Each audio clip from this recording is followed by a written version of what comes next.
Joshua Chapter 1. After the death of Moses the servant of Jehovah, Jehovah said to Joshua the son of Nun, the minister of Moses, "Moses my servant is dead. Now get up, cross the Jordan, you and all this people, and go into the land that I am giving to them, to the people of Israel. I will give you every place on which you set your foot, just as I promised Moses. Your territory will extend from the wilderness up to Lebanon and to the great river, the Euphrates, all the land of the Hittites, and to the great sea on the west. No one will be able to take a stand against you as long as you live. Just as I was with Moses, so I will be with you.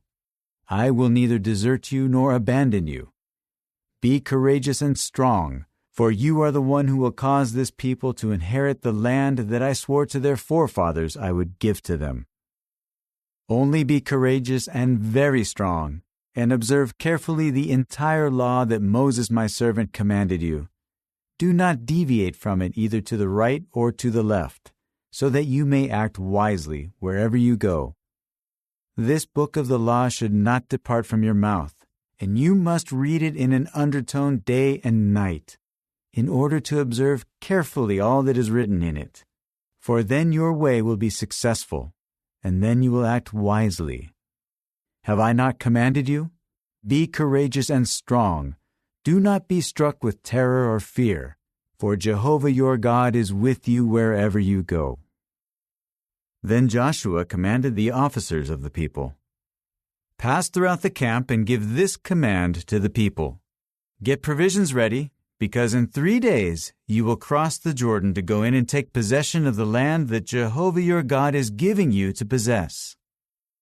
And to the Reubenites, the Gadites, and the half-tribe of Manasseh, Joshua said, "Remember what Moses the servant of Jehovah commanded you. Jehovah your God is giving you rest and has given you this land. Your wives, your children, and your livestock will dwell in the land that Moses has given you on this side of the Jordan. But all you mighty warriors should cross over in battle formation ahead of your brothers.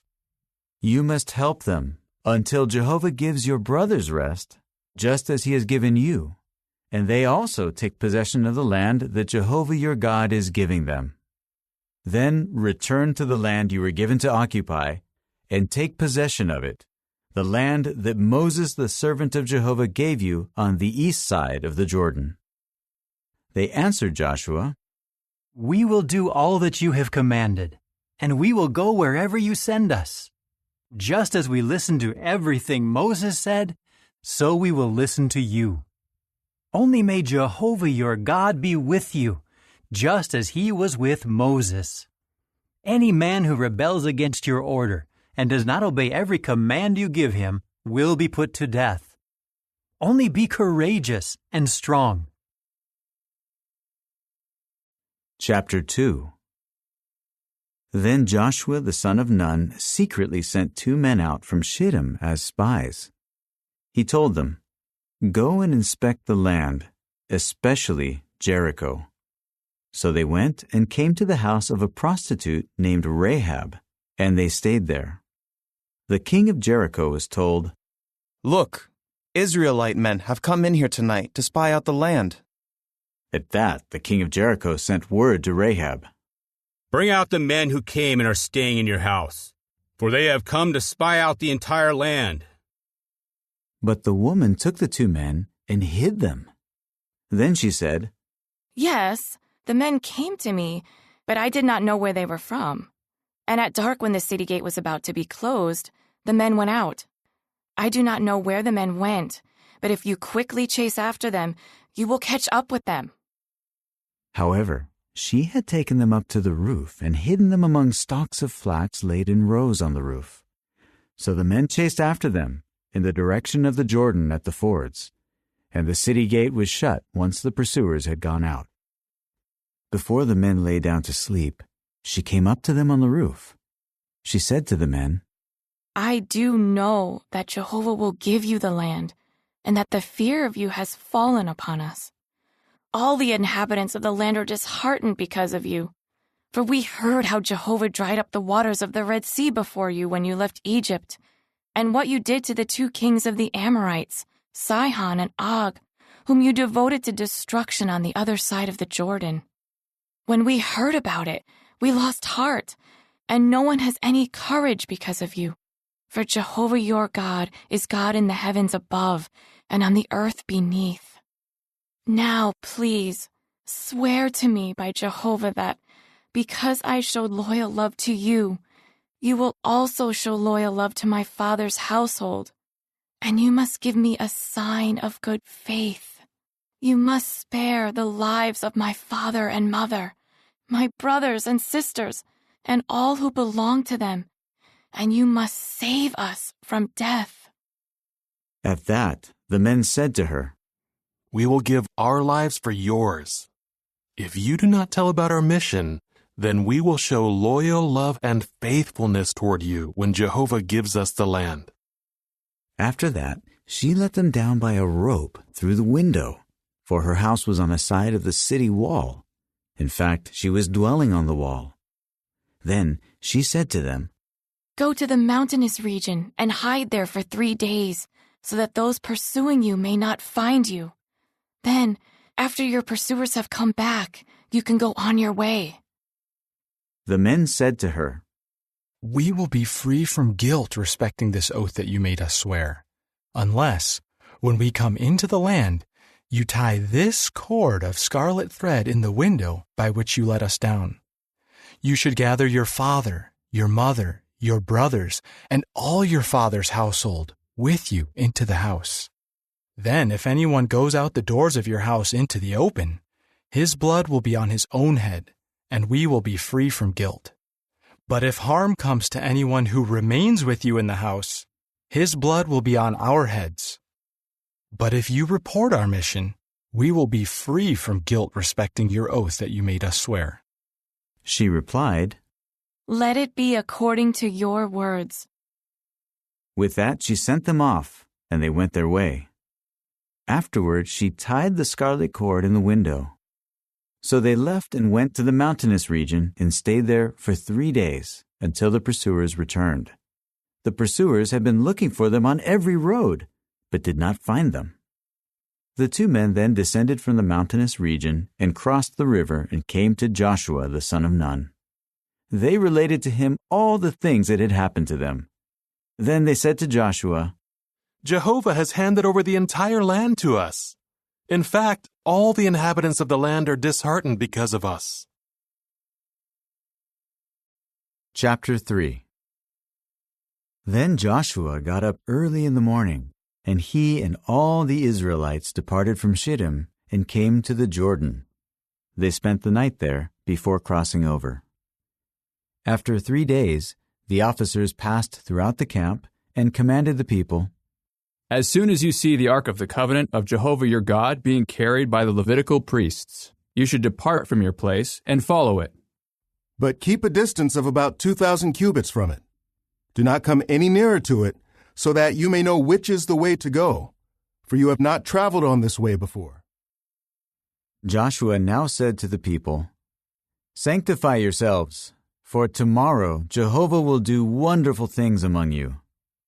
Then Joshua said to the priests, "Take up the Ark of the Covenant and pass ahead of the people." So they took up the Ark of the Covenant and went ahead of the people. Then Jehovah said to Joshua, "This day I will start to exalt you in the eyes of all Israel, so that they may know that I will be with you just as I was with Moses. You should give this command to the priests carrying the Ark of the Covenant. When you reach the edge of the waters of the Jordan, you should stand still in the Jordan." And Joshua said to the Israelites, "Come here and listen to the words of Jehovah your God."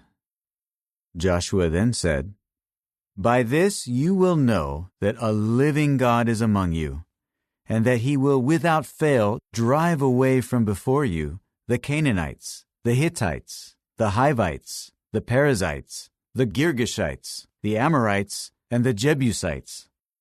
Look, the Ark of the Covenant of the Lord of the whole earth is passing ahead of you into the Jordan.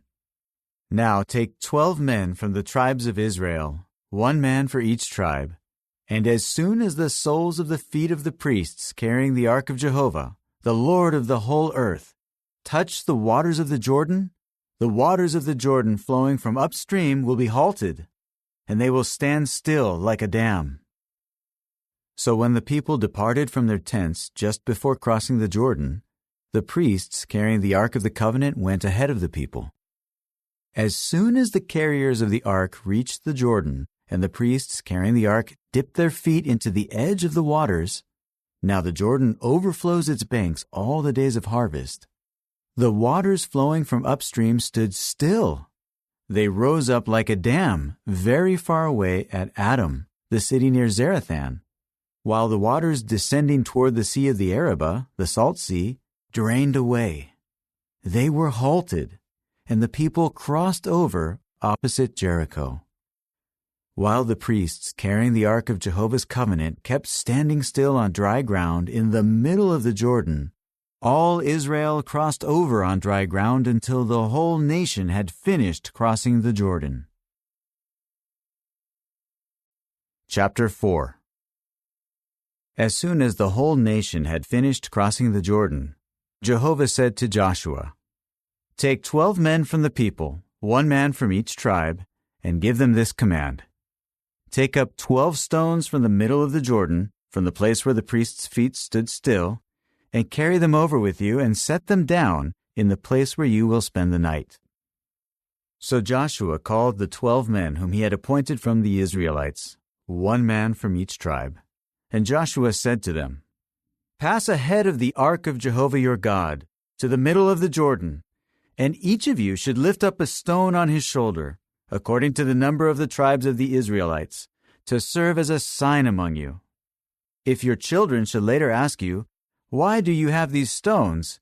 you must tell them, 'Because the waters of the Jordan were halted from before the ark of Jehovah's covenant. When it crossed the Jordan, the waters of the Jordan were halted. These stones will serve as a lasting memorial to the people of Israel." So the Israelites did just as Joshua had commanded. They took up 12 stones from the middle of the Jordan, just as Jehovah had instructed Joshua, to correspond to the number of the tribes of the Israelites. They took them over to the place where they would spend the night and set them down there. Joshua also set up 12 stones in the middle of the Jordan at the place where the feet of the priests who carried the Ark of the Covenant stood, and the stones are there to this day. The priests carrying the ark remained standing in the middle of the Jordan until everything that Jehovah had ordered Joshua to tell the people to do was completed, in harmony with all that Moses had commanded Joshua. All the while, the people hurried across. As soon as all the people had finished crossing over, the ark of Jehovah and the priests crossed over in the sight of the people. And the Reubenites, the Gadites, and the half-tribe of Manasseh crossed over in battle formation ahead of the other Israelites, just as Moses had instructed them. About 40,000 soldiers armed for battle crossed over before Jehovah onto the desert plains of Jericho. On that day Jehovah exalted Joshua in the eyes of all Israel, and they deeply respected him all the days of his life, just as they had deeply respected Moses. Then Jehovah said to Joshua, "Command the priests carrying the ark of the testimony to come up out of the Jordan." So Joshua commanded the priests, "Come up out of the Jordan." When the priests carrying the ark of the covenant of Jehovah came up from the middle of the Jordan, and the soles of the feet of the priests stepped onto dry ground, the waters of the Jordan resumed their course and overflowed the banks as before. The people came up from the Jordan on the 10th day of the first month and camped at Gilgal on the eastern border of Jericho. As for the 12 stones that they had taken out of the Jordan, Joshua set these up at Gilgal. Then he said to the Israelites, "In the future, when your children ask their fathers, 'What do these stones mean?' you must explain to your children, 'Israel crossed the Jordan on dry land, when Jehovah your God dried up the waters of the Jordan before them until they had crossed it, just as Jehovah your God did to the Red Sea, when he dried it up before us, until we crossed it. He did this so that all the peoples of the earth may know how mighty Jehovah's hand is, and so that you may always fear Jehovah your God. Chapter 5.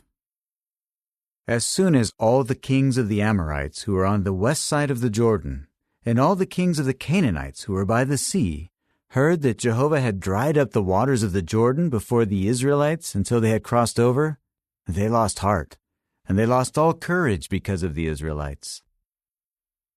At that time Jehovah said to Joshua, "Make for yourself flint knives, and circumcise the men of Israel again a second time." So Joshua made flint knives and circumcised the men of Israel at Gibeath Ha'araloth. This is why Joshua circumcised them. All the males of the people who left Egypt, all the men of war, had died in the wilderness on the journey after they left Egypt. All the people who left Egypt were circumcised, but all the people born in the wilderness on the journey after they left Egypt were not circumcised. The Israelites had walked for 40 years in the wilderness until the entire nation had died off, that is, the men of war who left Egypt, who did not obey the voice of Jehovah. Jehovah swore to them that he would never let them see the land that Jehovah had sworn to their forefathers to give to us, a land flowing with milk and honey. So he raised up their sons instead of them. These Joshua circumcised. They were uncircumcised because they had not circumcised them during the journey. When they finished circumcising the entire nation, they remained where they were in the camp until they recovered. Then Jehovah said to Joshua, "Today I have rolled away from you the reproach of Egypt." So that place has been called Gilgal until this day.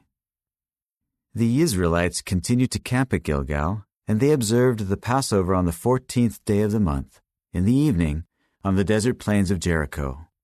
And they began to eat the produce of the land the day after the Passover, unleavened bread and roasted grains, on this same day. And the manna stopped on the following day when they had eaten some of the produce of the land. There was no longer manna for the Israelites, but they began to eat the produce of the land of Canaan in that year. When Joshua was near Jericho, he looked up and saw a man standing in front of him with a drawn sword in his hand. Joshua walked up to him and asked, "Are you on our side or on the side of our adversaries?" To this he said, "No, but I have come as prince of Jehovah's army." With that, Joshua fell with his face to the ground and prostrated himself and said to him, "What does my Lord have to say to his servant?" The prince of Jehovah's army replied to Joshua, "Remove your sandals from your feet, because the place where you are standing is holy." At once, Joshua did so. Chapter 6. Now Jericho was tightly shut up because of the Israelites. No one was leaving, and no one was entering. Jehovah then said to Joshua, "See, I have handed over to you Jericho and its king and its mighty warriors. All you fighting men should march around the city, going around the city once. That is what you should do for 6 days. Have 7 priests carry 7 ram's horns before the ark. But on the 7th day, you should march around the city 7 times, and the priests should blow the horns. When the ram's horn is sounded, as soon as you hear the sound of the horn, all the people should shout a great war cry. Then the wall of the city will fall down flat, and the people must go up, each one straight ahead." So Joshua the son of Nun called the priests together and told them, "Take up the Ark of the Covenant, and 7 priests should carry 7 ram's horns before the Ark of Jehovah." Then he told the people, "Move on and march around the city, and the armed troops should go ahead of the Ark of Jehovah." And just as Joshua had spoken to the people, the 7 priests carrying 7 ram's horns before Jehovah went forward and blew the horns, and the Ark of the Covenant of Jehovah was following them. And the armed troops went ahead of the priests who were blowing the horns, and the rear guard followed the ark as the horns were blown continuously. Now Joshua had commanded the people, "Do not shout, nor let your voices be heard. Not a word should come out of your mouths, until the day I say to you, shout. Then shout." He had the ark of Jehovah go around the city, going around it once, after which they returned to the camp and spent the night there.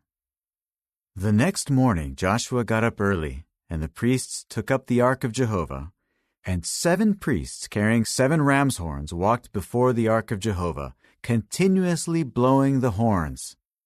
The armed troops were walking ahead of them, while the rear guard was following the ark of Jehovah, as the horns were blown continuously. They marched around the city on the second day once, after which they returned to the camp. That was what they did for 6 days. On the 7th day they got up early as soon as the dawn broke, and they marched around the city in the same manner 7 times. It was only on that day that they marched around the city 7 times. And on the 7th time, the priests blew the horns, and Joshua told the people, "Shout, for Jehovah has given you the city. The city and everything in it is to be devoted to destruction. It all belongs to Jehovah. Only Rahab the prostitute may keep living, she and all who are with her in the house, because she hid the messengers we sent out. But keep away from what is devoted to destruction, so that you do not desire something devoted to destruction and take it, making the camp of Israel something devoted to destruction by bringing disaster on it. But all the silver and the gold and the articles of copper and iron are holy to Jehovah. They should go into the treasury of Jehovah." Then the people shouted when the horns were blown. As soon as the people heard the sound of the horn and shouted a great war cry, the wall fell down flat. After that, the people went up into the city, each one straight ahead, and they captured the city. They devoted all that was in the city to destruction by the sword, man and woman, young and old, bull, sheep, and donkey. Joshua said to the 2 men who had spied out the land, "Go into the house of the prostitute, and bring out the woman and all who belong to her, just as you swore to her." So the young spies went in and brought out Rahab, along with her father, her mother, her brothers, and all who belonged to her. Yes, they brought out her whole family, and they brought them safely to a place outside the camp of Israel. Then they burned the city and everything in it with fire. But the silver, the gold, and the articles of copper and iron they gave to the treasury of Jehovah's house. Only Rahab the prostitute and her father's household and all who belonged to her were spared by Joshua. And she lives in Israel to this day, because she hid the messengers whom Joshua sent out to spy on Jericho. At that time Joshua pronounced this oath: "Cursed be the man before Jehovah who undertakes to rebuild this city of Jericho. At the cost of his firstborn he will lay its foundation, and at the cost of his youngest he will put up its doors." So Jehovah was with Joshua, and his fame spread through all the earth. Chapter 7. But the Israelites were unfaithful with regard to what had been devoted to destruction. For Achan, son of Carmi, son of Zabdi, son of Zerah, of the tribe of Judah, took some of what was devoted to destruction. At this, Jehovah's anger blazed against the Israelites. Then Joshua sent men out from Jericho to Ai, which is close by Bethaven and east of Bethel, telling them, "Go up and spy on the land." So the men went up and spied on Ai. When they returned to Joshua, they told him, "Not all the people need to go up. About 2,000 or 3,000 men are enough to defeat Ai." "Do not tire out all the people by making them go, for there are only a few of them." So about 3,000 men went up there, but they had to flee from the men of Ai. The men of Ai struck down 36 men, and they pursued them from outside the city gate as far as Shebarim, and they continued striking them down on the descent. So the courage of the people melted and flowed away like water. At this Joshua ripped his garments and fell with his face to the ground before the ark of Jehovah until the evening, he and the elders of Israel, and they kept throwing dust on their heads. Joshua said, "Alas, sovereign Lord Jehovah, why did you bring this people all the way across the Jordan, just to hand us over to the Amorites to be destroyed? If only we had been satisfied to remain on the other side of the Jordan. Pardon me, O Jehovah. What can I say now that Israel has retreated before his enemies? When the Canaanites and all the inhabitants of the land hear about it, they will surround us and wipe out our very name from the earth. And what will you do about your great name?" Jehovah replied to Joshua, "Get up. Why are you lying on your face? Israel has sinned. They have violated my covenant that I commanded them to keep. They took some of what was devoted to destruction, stealing it and secretly putting it among their own possessions. Therefore, the Israelites will not be able to stand against their enemies.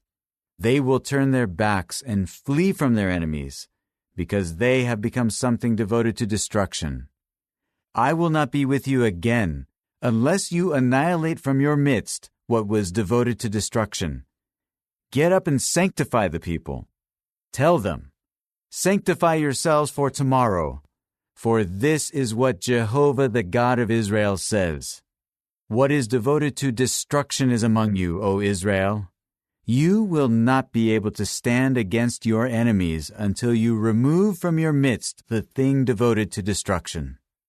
You are to present yourselves in the morning, tribe by tribe, and the tribe that Jehovah selects will come near, family by family, and the family that Jehovah selects will come near, household by household, and the household that Jehovah selects will come near, man by man. And the one who is caught with the thing devoted to destruction will be burned with fire, he and all that belongs to him, because he has violated the covenant of Jehovah, and because he has committed a disgraceful act in Israel." So Joshua rose early the next morning and had Israel come near, tribe by tribe, and the tribe of Judah was selected. He had the families of Judah come near, and the family of the Zerahites was selected. After which he had the family of the Zerahites come near, man by man, and Zabdi was selected.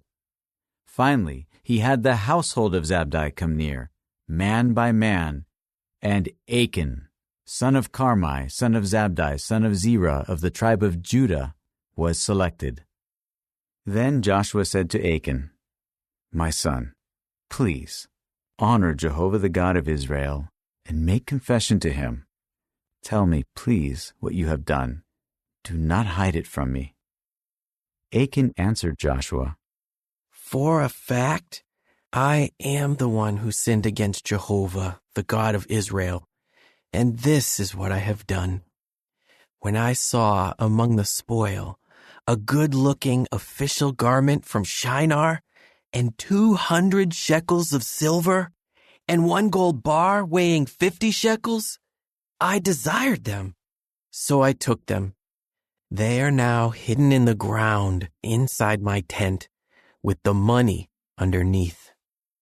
At once Joshua sent messengers, and they ran to the tent, and there the garment was hidden in his tent, with the money underneath it.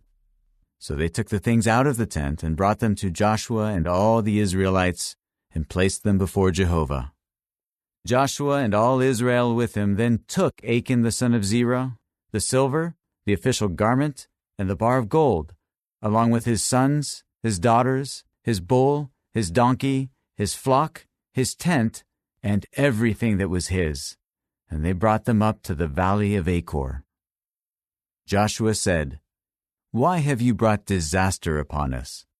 Jehovah will bring disaster upon you on this day." With that all Israel stoned him, after which they burned them with fire. Thus they stoned all of them. And they raised a huge pile of stones over him that remains to this day. At this, Jehovah's hot anger subsided. That is why the name of that place is Valley of Achor to this day. Chapter 8. Then Jehovah said to Joshua, Do not be afraid or be terrified. Take with you all the fighting men and go up against Ai. See, I have handed over to you the king of Ai, his people, his city, and his land. Do to Ai and to its king just as you did to Jericho and its king, except you may plunder its spoil and its livestock for yourselves. Set an ambush behind the city." So Joshua and all the fighting men went up against Ai. Joshua chose 30,000 mighty warriors and sent them off by night. He gave them this command: "See, you are to lie in ambush behind the city. Do not go very far from the city, and all of you, be ready. I and all the people with me will approach the city, and when they come out against us as before, we will retreat from them.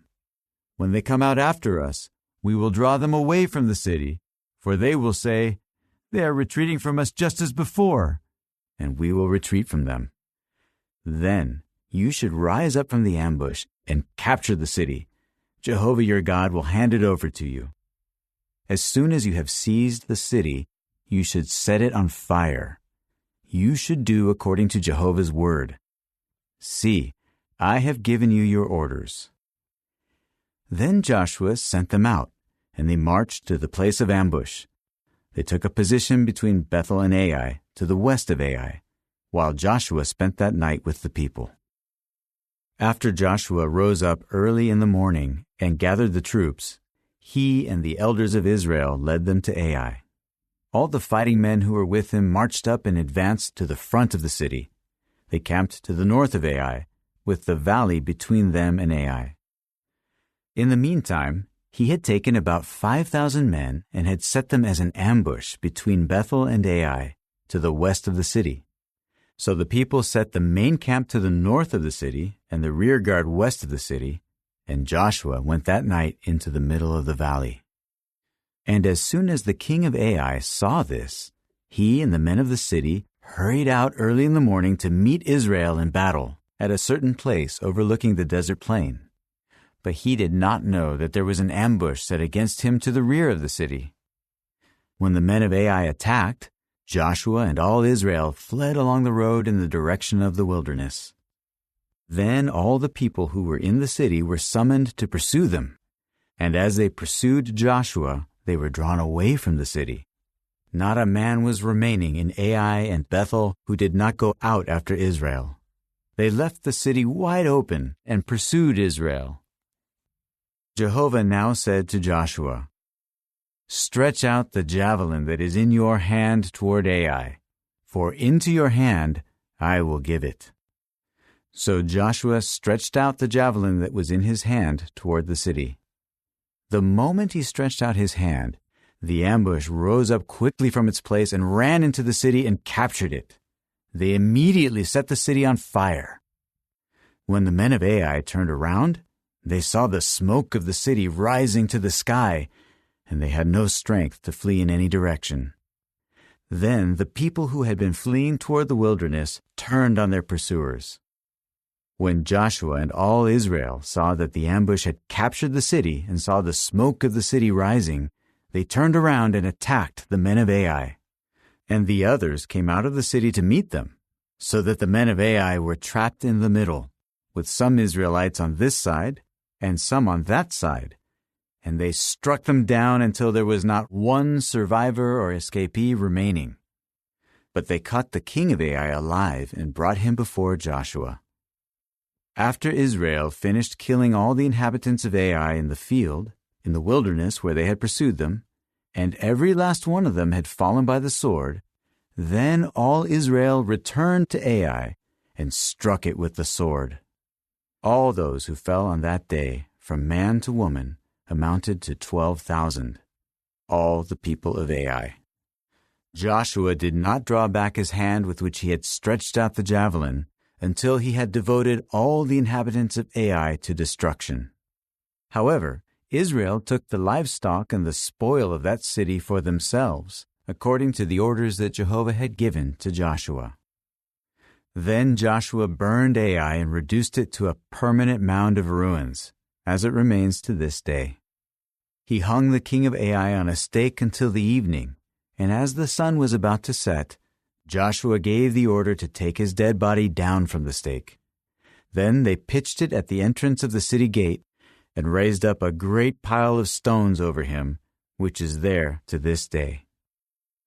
It was then that Joshua built an altar on Mount Ebal to Jehovah the God of Israel, just as Moses the servant of Jehovah had commanded the Israelites, and as it is written in the book of the law of Moses, an altar of whole stones on which no iron tool has been wielded. On it they offered up burnt offerings to Jehovah, as well as communion sacrifices. Then he wrote there on the stones a copy of the law that Moses had written before the Israelites.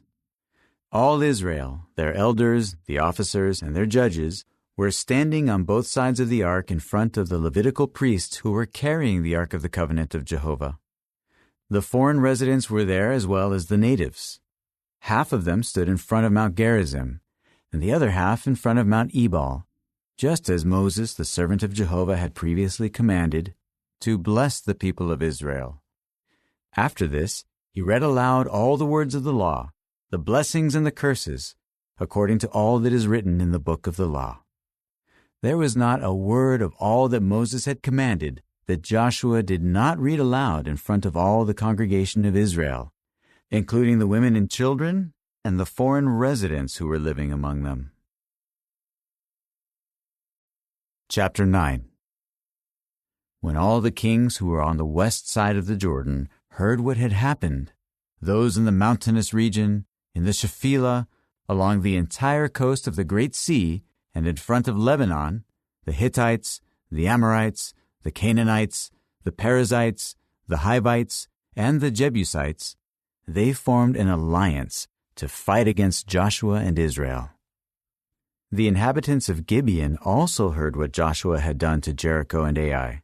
So they acted shrewdly and put provisions into worn-out sacks on their donkeys, along with worn-out wineskins that had burst and had been mended. They also had worn-out and patched sandals on their feet, and they were wearing worn-out garments.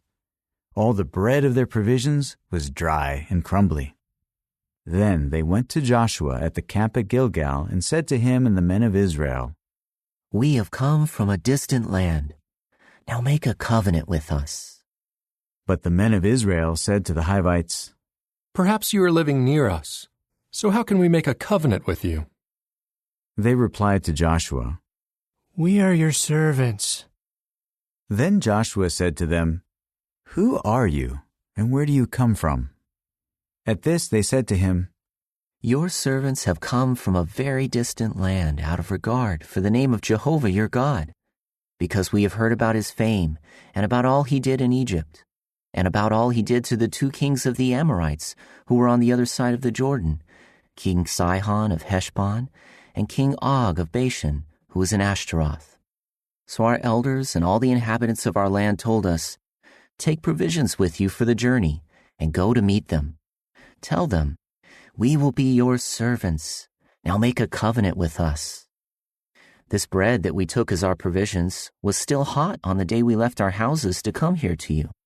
Now you can see it is dry and crumbly.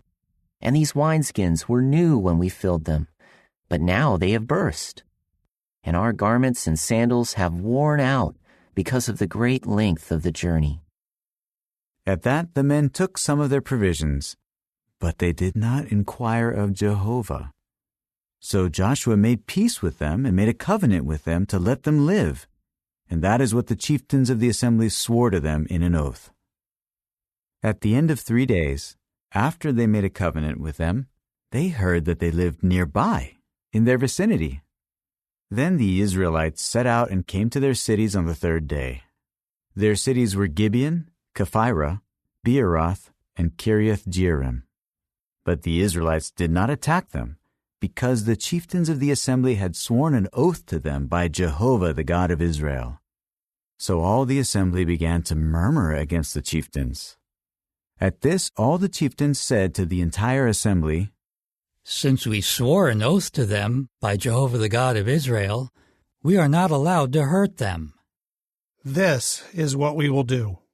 We will let them live, so that there is no indignation against us because of the oath that we swore to them.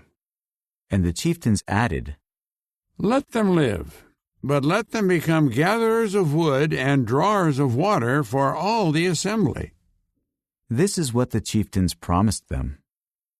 Joshua now called them and said to them, Why did you trick us by saying, We are from a place very far away from you, when you really live right among us? From now on you are cursed, and you will always occupy a slave's position as gatherers of wood and drawers of water for the house of my God. They answered Joshua, It was because your servants were plainly told that Jehovah your God had commanded Moses his servant to give you all the land, and to annihilate all its inhabitants from before you. So we were afraid for our lives because of you, and that is why we did this. Now we are at your mercy. Do to us whatever you think is good and right. And that is what he did with them. He saved them from the hands of the Israelites, and they did not kill them. But that day Joshua made them gatherers of wood and drawers of water for the assembly and for Jehovah's altar, at the place that he should choose, and they remain so to this day. Chapter 10. As soon as King Adonizedek of Jerusalem heard that Joshua had captured Ai and devoted it to destruction, doing to Ai and its king just as he had done to Jericho and its king, and how the inhabitants of Gibeon had made peace with Israel and remained among them, he was greatly alarmed, because Gibeon was a great city, like one of the royal cities. It was greater than Ai, and all its men were warriors. So Adonizedek, king of Jerusalem, sent this message to Hohem king of Hebron, Piram king of Jarmuth, Japhiah king of Lachish, and Debir king of Eglon. Come to my aid, and let us attack Gibeon, because it has made peace with Joshua and the Israelites. At this, the 5 kings of the Amorites, the king of Jerusalem, the king of Hebron, the king of Jarmuth, the king of Lachish, and the king of Eglon, gathered together along with their armies, and they marched on and encamped against Gibeon to fight against it. Then the men of Gibeon sent word to Joshua at the camp at Gilgal. Do not forsake your slaves. Come quickly, rescue us and help us. All the kings of the Amorites from the mountainous region have gathered against us. So Joshua went up from Gilgal with all the fighting men and the mighty warriors. Jehovah then said to Joshua, Do not be afraid of them, for I have handed them over to you. Not one of them will be able to stand against you. Joshua came against them by surprise after marching all night long from Gilgal. Jehovah threw them into confusion before Israel, and they inflicted a great slaughter on them at Gibeon, pursuing them by way of the ascent of Beth-horon, and striking them down as far as Azekah and Makkedah. While they were fleeing from Israel and were on the descent of Beth-horon, Jehovah hurled great hailstones from the sky on them as far as Azekah, and they perished. In fact, more died from the hail than from the sword of the Israelites. It was then, on the day that Jehovah routed the Amorites before the eyes of the Israelites, that Joshua said to Jehovah before Israel, Sun, stand still over Gibeon, and moon, over the valley of Aijalon. So the sun stood still, and the moon did not move until the nation could take vengeance on its enemies. Is it not written in the book of Jashar? The sun stood still in the middle of the sky and did not hasten to set for about a whole day. There has never been a day like that one, either before it or after it, when Jehovah listened to the voice of a man, for Jehovah was fighting for Israel. After that, Joshua, together with all Israel, returned to the camp at Gilgal. Meanwhile, the 5 kings fled and hid in the cave at Makkedah. Then it was reported to Joshua, The 5 kings have been found, hiding in the cave at Makkedah. So Joshua said, Roll large stones over the mouth of the cave and assign men to guard them. But the rest of you should not stop. Pursue your enemies and strike them from the rear. Do not allow them to enter into their cities, for Jehovah your God has given them into your hands." After Joshua and the Israelites had finished inflicting a very great slaughter on them, to the point of wiping them out except for some survivors who escaped and entered into the fortified cities, all the people returned safely to Joshua at the camp at Makkedah. Not a man dared to utter a word against the Israelites. Then Joshua said, "Open the mouth of the cave, and bring the 5 kings out of the cave to me." So they brought to him from the cave these 5 kings: the king of Jerusalem, the king of Hebron, the king of Jarmuth, the king of Lachish, and the king of Eglon. When they brought these kings to Joshua, he summoned all the men of Israel and said to the commanders of the fighting men who had gone with him, "Come forward, place your feet on the backs of the necks of these kings." So they came forward and placed their feet on the backs of their necks. Then Joshua said to them, "Do not be afraid or be terrified. Be courageous and strong, for this is what Jehovah will do to all your enemies against whom you are fighting." Then Joshua struck them and put them to death and hung them on 5 stakes, and they remained hanging on the stakes until the evening. At sunset, Joshua ordered that they be taken down off the stakes and thrown into the cave where they had hidden themselves. Then large stones were placed at the mouth of the cave, and these remain to this very day. Joshua captured Makkedah on that day and struck it with the sword. He devoted its king and everyone in it to destruction, letting no survivor remain. He did to the king of Makkedah just as he had done to the king of Jericho. Then Joshua, together with all Israel, went from Makkedah to Libnah and fought against Libnah. Jehovah also gave it and its king into Israel's hand, and they struck it and everyone in it with the sword, not letting a survivor remain in it. So they did to its king just as they had done to the king of Jericho. Next, Joshua, together with all Israel, went from Libnah to Lachish, and camped there and fought against it. Jehovah gave Lachish into Israel's hand, and they captured it on the 2nd day. They struck it and everyone in it with the sword, just as they had done to Libnah. Then Horam, king of Gezer, went up to help Lachish, but Joshua struck him and his people down until not one survivor remained. Then Joshua, together with all Israel, went from Lachish to Eglon, and camped there and fought against it. They captured it on that day and struck it with the sword.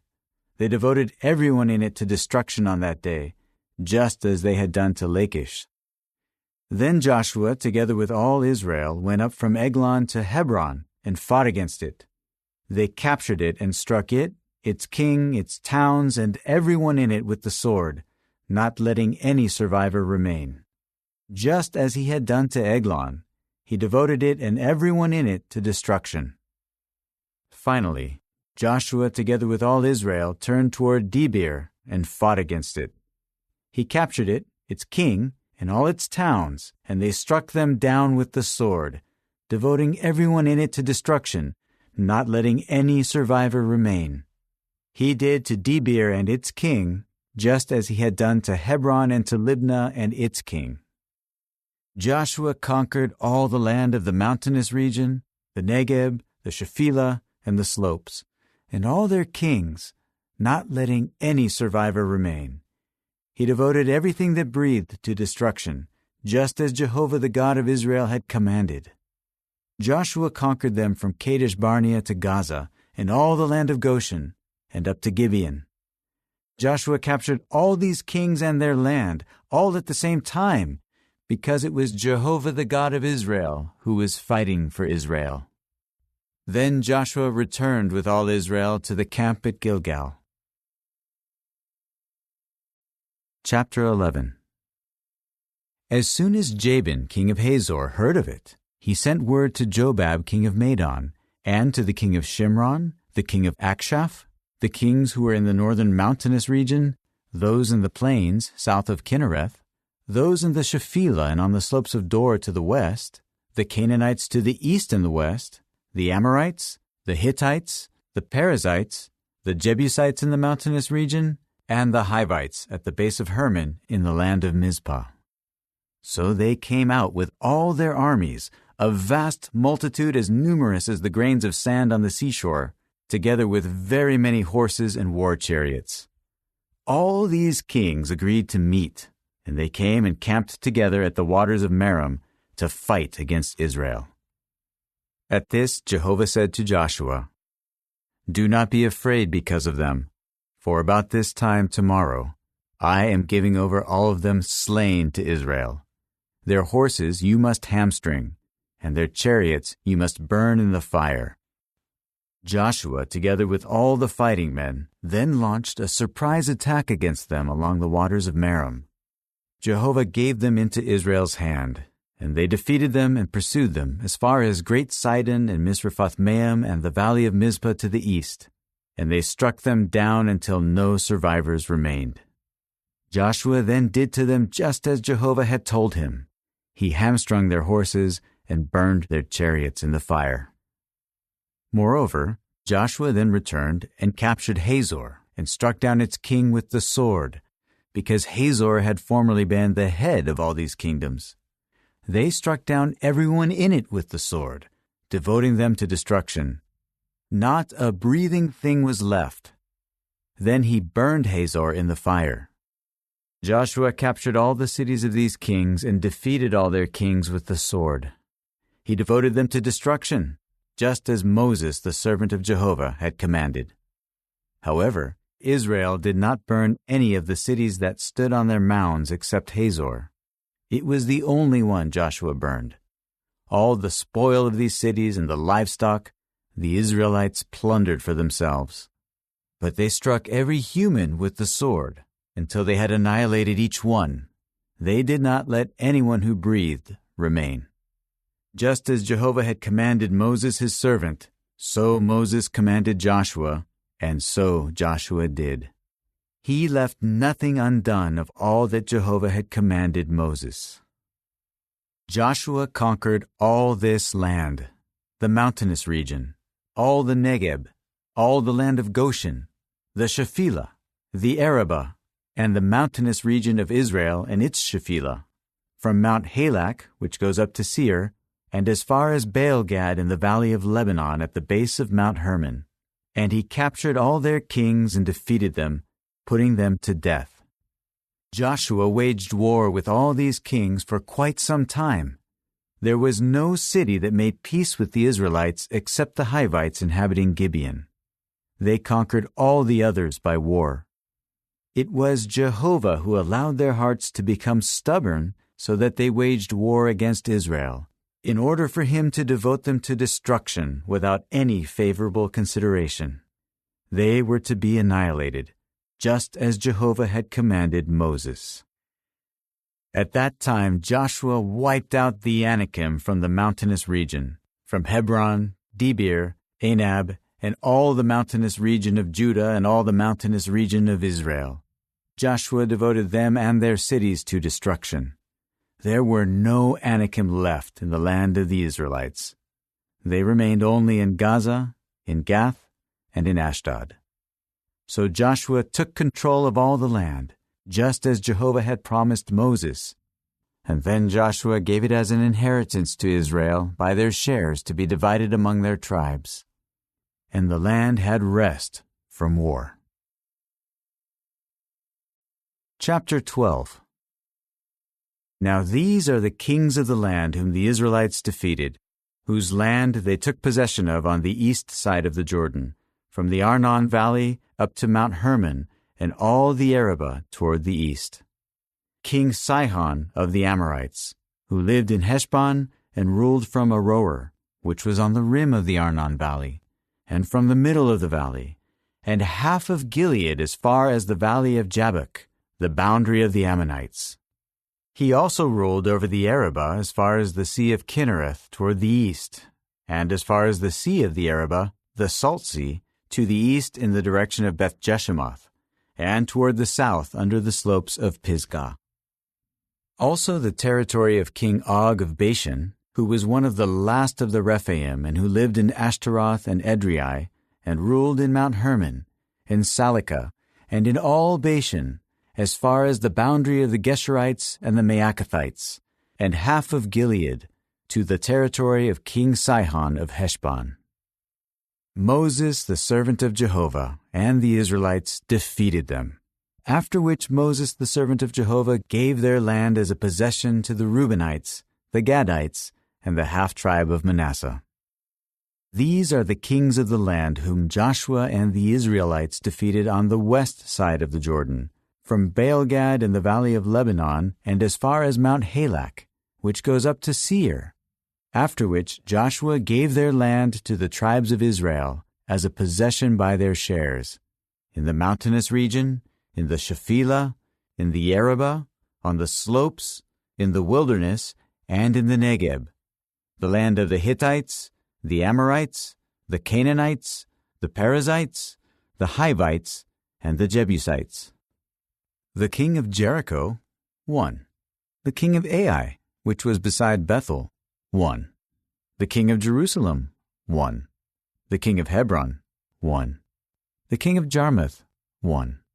The king of Lachish, 1. The king of Eglon, 1. The king of Gezer, 1. The king of Debir, 1. The king of Geder, 1. The king of Hormah, 1. The king of Arad, 1. The king of Libnah, 1. The king of Adullam, 1. The king of Makkedah, 1. The king of Bethel, 1. The king of Tappuah, 1. The king of Hepher, 1. The king of Aphek, 1. The king of Lasharon, 1. The king of Madon, 1. The king of Hazor, 1. The king of Shimron-Meron, 1. The king of Akshaph, 1. The king of Taanach, 1. The king of Megiddo, 1. The king of Kedesh, 1. The king of Jokneam and Carmel, 1. The king of Dor on the slopes of Dor, 1. The king of Goyim in Gilgal, 1. The king of Tirzah, 1. A total of 31 kings. Chapter 13. Now Joshua had grown old and was advanced in years. So Jehovah said to him, You have grown old and are advanced in years, but much of the land remains to be taken in possession. This is the land remaining, all the regions of the Philistines and all the Geshurites, from the branch of the Nile that is east of Egypt, up to the border of Ekron to the north, which used to be considered Canaanite territory, including that of the 5 lords of the Philistines, the Gazites, the Ashdodites, the Ashkelonites, the Gittites, and the Ekronites, that of the Avim to the south, all the land of the Canaanites, Me'ara, which belongs to the Sidonians, as far as Aphek, to the border of the Amorites, the land of the Gebalites, and all of Lebanon toward the east, from Baal-gad at the base of Mount Hermon to Lebo-Hamath, all the inhabitants of the mountainous region from Lebanon to Misrephoth-Maim, and all the Sidonians. I will drive them out before the Israelites. You have only to assign it to Israel as an inheritance, just as I have commanded you. Now you must apportion this land as an inheritance to the 9 tribes and the half-tribe of Manasseh. With the other half-tribe, the Reubenites and the Gadites took their inheritance that Moses gave them on the east side of the Jordan, just as Moses the servant of Jehovah had given them, from Aroer, which is on the rim of the Arnon valley, and the city that is in the middle of the valley, and all the tableland of Medeba as far as Dibon, and all the cities of King Sihon of the Amorites, who reigned in Heshbon, up to the border of the Ammonites. Also Gilead and the territory of the Geshurites and the Maacathites, and all Mount Hermon and all Bashan as far as Salika, all the royal realm of Og in Bashan, who reigned in Ashtaroth and in Edrei. He was one of the last of the Rephaim. Moses defeated them and drove them out. But the Israelites did not drive out the Geshurites and the Maacathites, for Gesher and Maacath live in the midst of Israel to this day. It was only to the tribe of the Levites that he did not give an inheritance, The offerings made by fire to Jehovah the God of Israel are their inheritance, just as he promised them. Then Moses gave an inheritance to the tribe of the Reubenites by their families, and their territory was from Aroer, which is on the rim of the Arnon Valley, and the city in the middle of the valley, and all the tableland by Medeba, Heshbon and all its towns on the tableland, Dibon, Bamoth Baal, Bethbaal Meon, Jahaz, Kedemoth, Mephaath, Kiriathaim, Sibmah, and Zereth Shahar on the mountain of the valley, Beth Peor, the slopes of Pisgah, Beth Jeshemoth, all the cities of the tableland, and all the royal realm of King Sihon of the Amorites, who reigned in Heshbon. Moses defeated him and the Midianite chieftains Evi, Rechem, Zur, Hur, and Reba, vassals of Sihon who were dwelling in the land. Balaam the son of Beor, the diviner, was one whom the Israelites killed with the sword, along with the rest who were slain. The boundary of the Reubenites was the Jordan, and this territory was the inheritance of the Reubenites by their families, with the cities and their settlements. Furthermore, Moses gave an inheritance to the tribe of Gad, the Gadites by their families, and their territory included Jazer and all the cities of Gilead and half of the land of the Ammonites, as far as Aroer, which faces Rabbah, and from Heshbon to Ramoth Mizpah and Betonim, and from Mahanaim to the border of Debir, and in the valley Beth-haram, Beth-nimrah, Succoth, and Zaphon, the rest of the royal realm of King Sihon of Heshbon, with the Jordan as the border from the lower end of the Sea of Kinnereth on the east side of the Jordan. This was the inheritance of the Gadites by their families, with the cities and their settlements.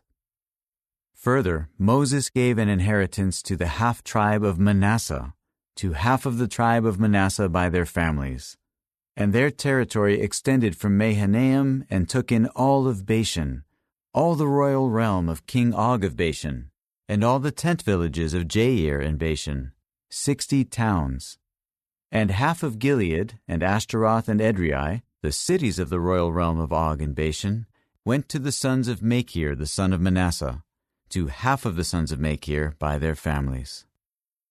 These were the inheritances that Moses gave them on the desert plains of Moab beyond the Jordan, east of Jericho. But to the tribe of the Levites, Moses did not give an inheritance. Jehovah the God of Israel is their inheritance, just as he promised them. Chapter 14. Now this is what the Israelites took as an inheritance in the land of Canaan, which Eleazar the priest and Joshua the son of Nun and the heads of the paternal houses of the tribes of Israel gave them to inherit. Their inheritance was by lot, just as Jehovah had commanded through Moses for the 9.5 tribes. Moses had given the inheritance of the other 2.5 tribes on the other side of the Jordan, and to the Levites he did not give an inheritance among them. The descendants of Joseph were considered 2 tribes, Manasseh and Ephraim, and they did not give a share in the land to the Levites, except cities to dwell in, and their pastures for their livestock and their property. So the Israelites apportioned the land just as Jehovah had commanded Moses.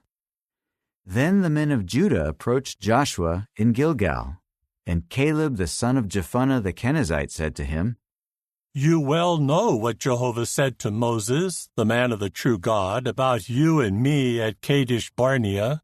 I was 40 years old when Moses, the servant of Jehovah, sent me out of Kadesh Barnea to spy out the land, and I returned with a forthright report.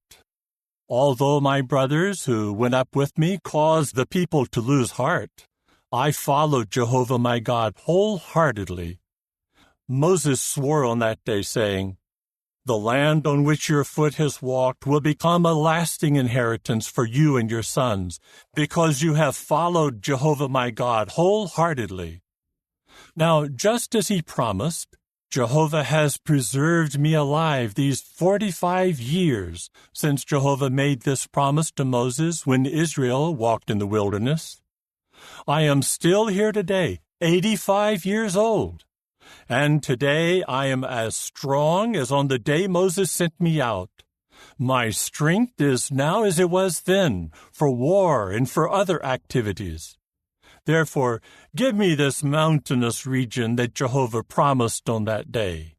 Though you heard on that day that there were Anakim there with great fortified cities, surely Jehovah will be with me, and I will drive them out, just as Jehovah promised. So Joshua blessed him and gave Hebron to Caleb the son of Jephunneh as an inheritance. That is why Hebron belongs to Caleb the son of Jephunneh the Kenizzite as an inheritance to this day, because he followed Jehovah the God of Israel wholeheartedly.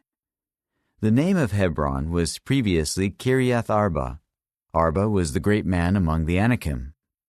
And the land had rest from war. Chapter 15. The land allotted to the tribe of Judah for their families extended to the boundary of Edom, the wilderness of Zin, to the Negeb at its southern end. Their southern boundary ran from the extremity of the Salt Sea, from the bay that faces southward, and it extended south to the ascent of Akrabim, passed over to Zin, then went up from the south to Kadesh Barnea, over to Hezron, up to Adar, and went around toward Karka. Then it passed on to Asmon and extended to the Wadi of Egypt, and the boundary ended at the sea. This was their southern boundary. The eastern boundary was the Salt Sea, up to the end of the Jordan, and the boundary at the northern corner was at the bay of the sea, at the end of the Jordan. The boundary went up to Beth Hogla and passed over at the north of Beth Araba, and the boundary went up to the stone of Bohan the son of Reuben. The boundary went up to Debir at the valley of Achor and turned northward to Gilgal, which is in front of the ascent of Adumim that is south of the Wadi.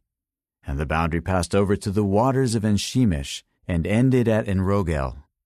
The boundary went up to the valley of the son of Hinnom to the slope of the Jebusite at the south, that is, Jerusalem. And the boundary went up to the top of the mountain that faces the valley of Hinnom to the west, which is at the extremity of the valley of Rephaim to the north. And the boundary was marked from the top of the mountain to the spring of the waters of Nephtoah, and extended to the cities of Mount Ephron.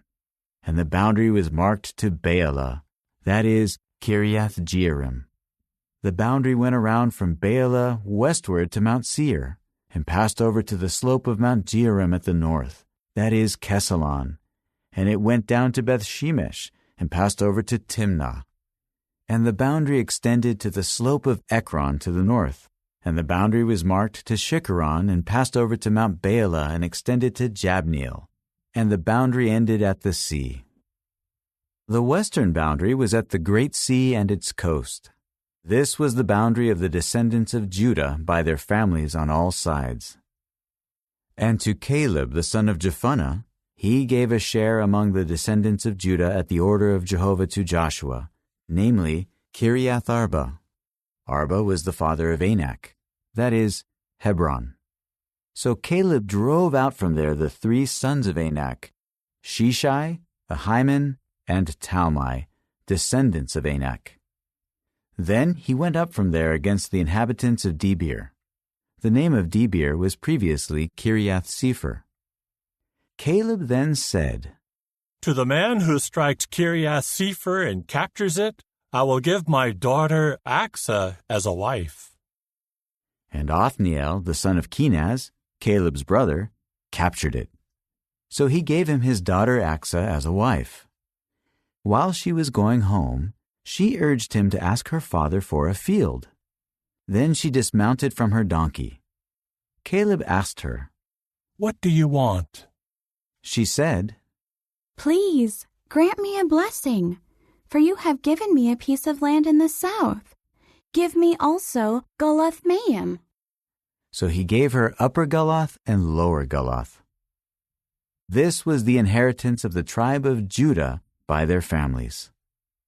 The cities at the extremity of the tribe of Judah toward the boundary of Edom in the south were Kabzeel, Eder, Jagur, Kainah, Dimona, Adada, Kedesh, Hazor, Ithnan, Ziph, Telam, Bealoth, Hazor Hadadah, and Kiriath Hezron, that is, Hazor, Amam, Shema, Moleda, Hazar Gaddah, Heshmon, Beth Pelet, Hazar Shual, Beersheba, Biziothia, Baalah, Iam, Ezem, Eltolad, Kizel, Hormah, Ziklag, Madmannah, Sansannah, Lebaoth, Shilhim, Ain, and Rimmon, a total of 29 cities together with their settlements. In the Shephelah there were Eshtaol, Zorah, Ashna, Zanoah, En-Gannim, Tappuah, Enam, Jarmuth, Adullam, Soko, Azekah, Shearaim, Adithaim, and Gedera and Gederothaim, 14 cities and their settlements. Zenan, Hadashah, Migdalgad, Dilean, Mizpah, Joktheel, Lachish, Bozkath, Eglon, Kabon, Lamam, Kitlish, Gederoth, Beth-Dagon, Naamah, and Makkedah, 16 cities and their settlements. Libnah, Ether, Ashan, Iftah, Ashna, Nezib, Keilah, Akzib, and Mareshah, 9 cities and their settlements. Ekron and its dependent towns and its settlements, from Ekron westward, all that is alongside Ashdod and their settlements. Ashdod, its dependent towns and its settlements. Gaza, its dependent towns and its settlements, down to the Wadi of Egypt, the Great Sea, and the adjacent region. And in the mountainous region, Shamir, Jatir, Soko, Dana, Kiriath Sana, that is Debir, Anab, Eshtemoh, Anim, Goshen, Holon, and Gilo, 11 cities and their settlements. Arab, Duma, Eshan, Janim, Beth Tappuah, Aphekah, Humta, Kiriath Arba, that is Hebron, and Zior, 9 cities and their settlements. Maon, Carmel, Ziph, Juttah, Jezreel, Jokdeam, Zanoah, Cain, Gibeah, and Timnah, 10 cities and their settlements. Halhul, Beth-Zur, Gedor, Maarath, Beth-Anath, and Eltekon, 6 cities and their settlements. Kiriath Baal, that is, Kiriath Jearim, and Rabbah, 2 cities and their settlements. In the wilderness, Beth Arabah, Middin, Sekekah, Nibshan, the city of salt, and En-Gedi, 6 cities and their settlements. As for the Jebusites who were dwelling in Jerusalem, the men of Judah were not able to drive them away. So the Jebusites continue dwelling with the people of Judah in Jerusalem to this day. Chapter 16. And the land that fell by lot to the descendants of Joseph was from the Jordan at Jericho to the waters east of Jericho, through the wilderness going up from Jericho into the mountainous region of Bethel. It extended from Bethel belonging to Luz and continued to the boundary of the Archites at Adaroth. Then it went down westward to the boundary of the Japhletites, as far as the boundary of lower Beth-horon and Gezer, and it ended at the sea.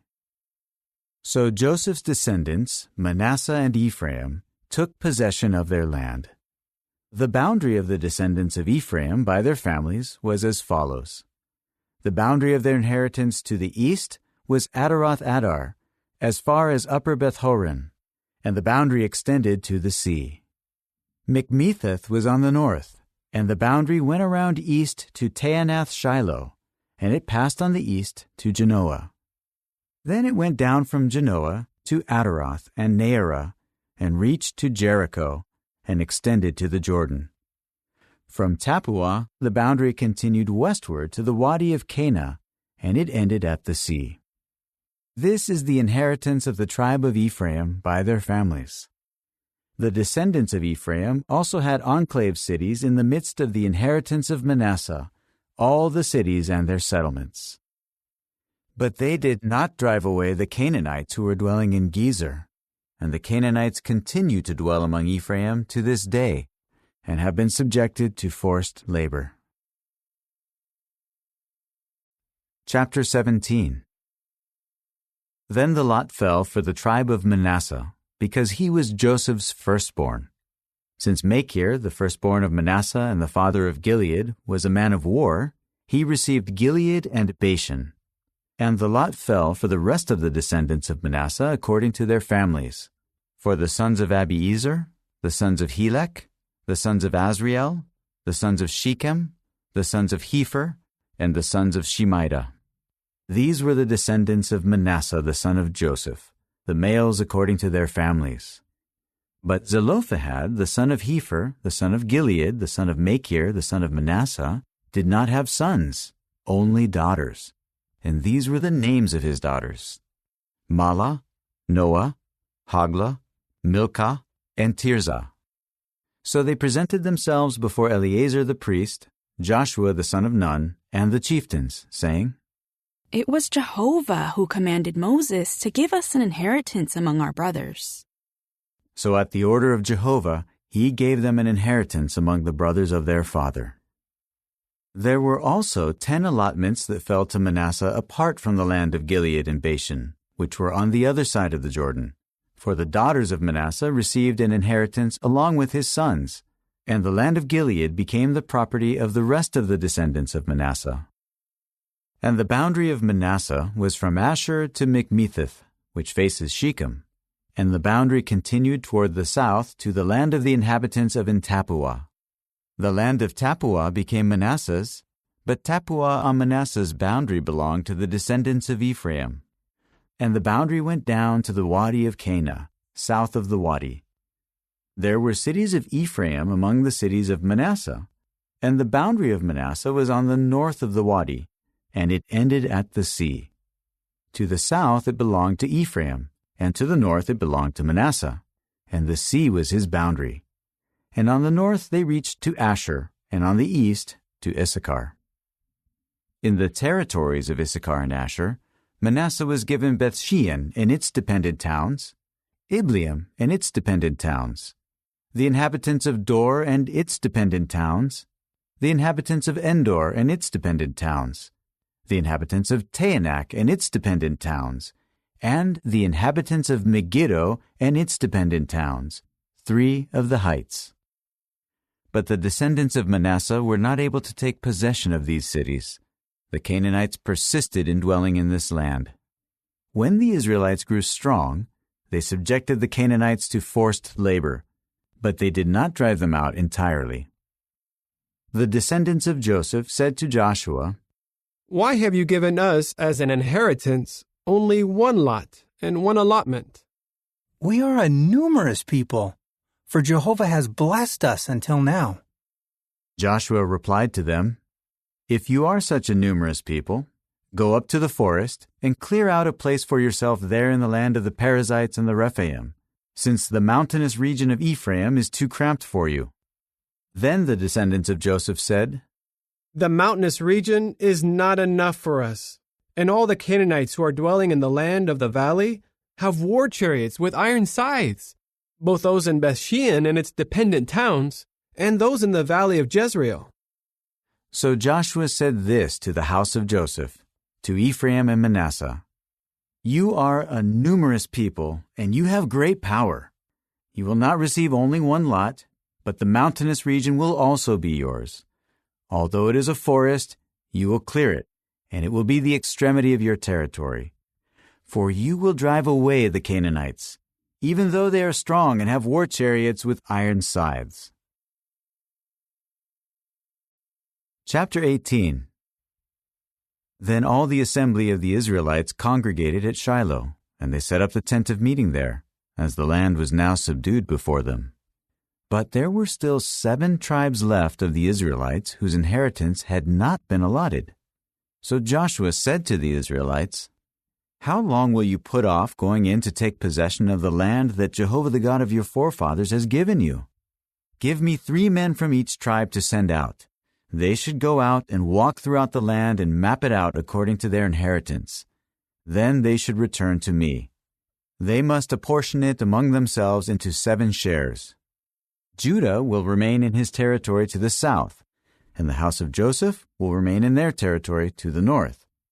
As for you, map out the land into 7 shares, and bring them here to me, and I will cast lots here for you before Jehovah our God. But the Levites will not be given a share among you, because the priesthood of Jehovah is their inheritance. And Gad, Reuben, and the half-tribe of Manasseh have already taken their inheritance on the east side of the Jordan, which Moses, the servant of Jehovah, gave them. The men prepared to go, and Joshua commanded those who were to map out the land, "Go and walk through the land and map it out and return to me, and I will cast lots for you here before Jehovah in Shiloh." With that, the men went and traveled through the land and mapped it out by cities into 7 shares, recording it in a book. After that, they returned to Joshua at the camp in Shiloh. Joshua then cast lots for them in Shiloh before Jehovah. There Joshua apportioned the land to the Israelites by their shares. The lot came up for the tribe of Benjamin by their families, and the territory of their lot was between the people of Judah and the people of Joseph. On the north side, their boundary started at the Jordan, and the boundary went up to the slope of Jericho on the north and went up on the mountain westward, and it extended to the wilderness of Bethaven. And the boundary continued from there to Luz, at the southern slope of Luz, that is, Bethel. The boundary went down to Adaroth-Adar, on the mountain that is south of Lower Beth-horon. And the boundary was marked at the western side and went around toward the south, from the mountain that faces Beth-horon to the south. It ended at Kiriath-Baal, that is, Kiriath-Jearim, a city of Judah. This is the western side. The south side was from the extremity of Kiriath-Jearim, and the boundary extended westward. It went out to the spring of the waters of Nephtoah. The boundary went down to the extremity of the mountain that faces the valley of the son of Hinnom, which is in the valley of Rephaim to the north, and it went down to the valley of Hinnom, to the slope of the Jebusite on the south, and down to En-Rogel. And it was marked northward and extended to En-Shemesh, and then out to Geliloth, which is in front of the ascent of Adummim, and it went down to the stone of Bohan the son of Reuben. And it continued to the northern slope in front of the Arabah, and went down to the Arabah. And the boundary continued to the northern slope of Beth-Hoglah, and the boundary ended at the northern bay of the Salt Sea, at the southern end of the Jordan. This was the southern boundary. And the Jordan served as its boundary on the eastern side. This was the inheritance of the descendants of Benjamin by their families, according to its boundaries on all sides. And the cities of the tribe of Benjamin by their families were Jericho, Beth-Hoglah, Emek-Keziz, Beth-Arabah, Zemaraim, Bethel, Avim, Perah, Ophrah, Kephar-Ammonai, Ophni, and Geba, 12 cities and their settlements. Gibeon, Ramah, Beeroth, Mizpah, Kephirah, Moza, Rechem, Irpeel, Taralah, Zelah, Ha'elef, Jebusi, that is, Jerusalem, Gibeah, and Kiriath, 14 cities and their settlements. This was the inheritance of the descendants of Benjamin by their families. Chapter 19. Then the second lot came out for Simeon, for the tribe of Simeon by their families, and their inheritance was within the inheritance of Judah. Their inheritance was Beersheba with Sheba, Moladah, Hazar-Shual, Bela, Ezem, El-Tolad, Bethel, Hormah, Ziklag, Beth-Marcaboth, Hazar-Susa, Beth-Lebaoth, and Sharuin, 13 cities and their settlements. Ain, Rimmon, Ether, and Ashan, 4 cities and their settlements. and all the settlements that were around these cities as far as Baalath-beer, Ramah of the south. This was the inheritance of the tribe of Simeon by their families. The inheritance of the descendants of Simeon was taken out of the allotment of Judah, because the share of Judah was too large for them. So the descendants of Simeon received a possession within their inheritance. Next, the third lot came up for the descendants of Zebulun by their families, and the boundary of their inheritance went as far as Sarid. Their boundary went up westward to Mariel and reached to Dabbesheth, and then to the valley in front of Jokneam. And it went from Sarid eastward toward the sunrise, to the border of Kisloth-Tabor, and out to Daberath, and then up to Japhia. And from there it continued eastward toward the sunrise to Gath-Hepher, to Ethkazin, and out to Rimmon, and it extended to Neah. And the boundary went around it on the north to Hanathon, and it ended at the valley of Iftael, and Kattith, Nehalal, Shimron, Idalah, and Bethlehem, 12 cities and their settlements. This was the inheritance of the descendants of Zebulun by their families. These were the cities and their settlements. The fourth lot came out for Issachar, for the descendants of Issachar by their families, and their boundary was to Jezreel, Chesulloth, Shunem, Hapharaim, Shion, Anaharath, Rabbith, Kishion, Ebez, Remeth, Engannim, Enhattah, and Beth-Pazzez. And the boundary reached to Tabor and Shehazumah and Beth-Shemesh, and the end of their border was at the Jordan, 16 cities and their settlements. This was the inheritance of the tribe of Issachar by their families, the cities and their settlements.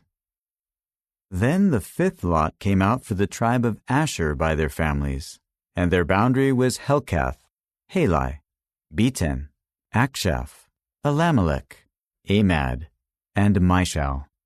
It reached westward to Carmel and to Shihor-Libnath, and it went back toward the east to Beth-Dagon, and reached to Zebulun and the valley of Iftael to the north, to Beth-Emek and Neiel, and it extended to Cabel on the left, and to Ebron, Rehob, Hammon, and Cana as far as Great Sidon. And the boundary went back to Ramah and as far as the fortified city of Tyre. Then the boundary went back to Hosah, and it ended at the sea in the region of Akzib, Ummah, Aphek, and Rehob, 22 cities and their settlements. This was the inheritance of the tribe of Asher by their families. These were the cities and their settlements. The sixth lot came out for the descendants of Naphtali, for the descendants of Naphtali by their families. Their boundary was from Heleph, from the big tree in Zaanannim, and Adami-Nekeb and Jabneel as far as Lacham, and it ended at the Jordan.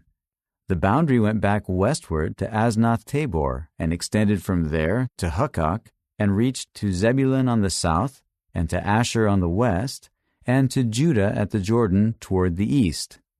And the fortified cities were Ziddim, Zur, Hamath, Rakith, Kinnereth, Adamah, Ramah, Hazor, Kedesh, Edrei, En-Hazor, Yiron, Migdalel, Horem, Beth-Anath, and Beth-Shemesh, 19 cities and their settlements. This was the inheritance of the tribe of Naphtali by their families, the cities and their settlements. The seventh lot came out for the tribe of Dan by their families, and the border of their inheritance was Zorah, Eshtaol, Irshemesh, Shealabin, Aijalon, Ithla, Elon, Timnah, Ekron, Eltekah, Gibbethon, Baalath, Jehud, Benabirak, Gath-Rimmon, Mejarkon, and Rakkon, with the border facing Joppa. But the territory of Dan was too cramped for them, so they went up and fought against Leshem and captured it and struck it with the sword. Then they took possession of it and settled in it, and they changed the name of Leshem to Dan, after the name of Dan their forefather. This was the inheritance of the tribe of Dan by their families. These were the cities and their settlements. Thus they finished dividing the land for inheritance by its territories. Then the Israelites gave Joshua the son of Nun an inheritance in their midst. At the order of Jehovah, they gave him the city he asked for, Timnath-Serah, in the mountainous region of Ephraim, and he built up the city and settled in it. These were the inheritances that Eleazar the priest, Joshua the son of Nun, and the heads of the paternal houses of the tribes of Israel distributed by lot in Shiloh before Jehovah, at the entrance of the tent of meeting. So they finished apportioning the land. Chapter 20. Then Jehovah said to Joshua, "Tell the Israelites, select for yourselves the cities of refuge about which I spoke to you through Moses, so that the manslayer who unintentionally or accidentally kills someone may flee there, and they will serve as a refuge for you from the avenger of blood. He must flee to one of these cities and stand at the entrance of the city gate, and present his case in the hearing of the elders of that city. Then they must receive him into the city and give him a place, and he will live with them. If the avenger of blood chases after him, they should not surrender the manslayer into his hand, for he killed his fellow man accidentally, and he did not previously hate him. He must dwell in that city until he stands trial before the assembly, and remain there until the death of the high priest who is in office at that time. Then the manslayer may return to the city from which he fled, and he may enter his city and his house." So they gave a sacred status to Kedesh in Galilee, in the mountainous region of Naphtali, Shechem in the mountainous region of Ephraim, and Kiriath Arba, that is Hebron, in the mountainous region of Judah.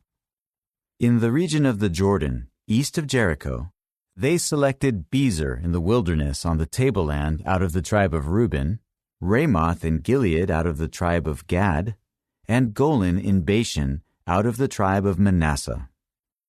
These became the cities appointed for all the Israelites and for the foreign residents residing among them, so that anyone who unintentionally killed someone could flee there and not die by the hand of the avenger of blood, prior to standing trial before the assembly. Chapter 21. The heads of the paternal houses of the Levites now approached Eleazar the priest, Joshua the son of Nun, and the heads of the paternal houses of the tribes of Israel, and they spoke to them in Shiloh in the land of Canaan, saying, Jehovah through Moses commanded that we be given cities in which to dwell, along with their pastures for our livestock. So at the order of Jehovah, the Israelites gave the Levites these cities and their pastures out of their own inheritance. The lot came out for the families of the Kohathites, and the Levites who were descendants of Aaron the priest were given by lot 13 cities out of the tribe of Judah, the tribe of Simeon, and the tribe of Benjamin. And for the rest of the Kohathites, there were allotted 10 cities out of the families of the tribe of Ephraim, the tribe of Dan, and the half-tribe of Manasseh. And for the Gershonites, there were allotted 13 cities out of the families of the tribe of Issachar, the tribe of Asher, the tribe of Naphtali, and the half-tribe of Manasseh in Bashan. For the Merarites by their families, there were 12 cities out of the tribe of Reuben, the tribe of Gad, and the tribe of Zebulun. Thus the Israelites gave the Levites these cities and their pastures by lot, just as Jehovah had commanded through Moses. So from the tribe of Judah and the tribe of Simeon, they gave these cities here mentioned by name, and they were given to the sons of Aaron of the Kohathite families of the Levites, because they received the first lot. They gave them Kiriath Arba. Arba was the father of Anak, that is, Hebron, in the mountainous region of Judah, and its surrounding pastures. But the field of the city and its settlements they gave to Caleb the son of Jephunneh as his possession.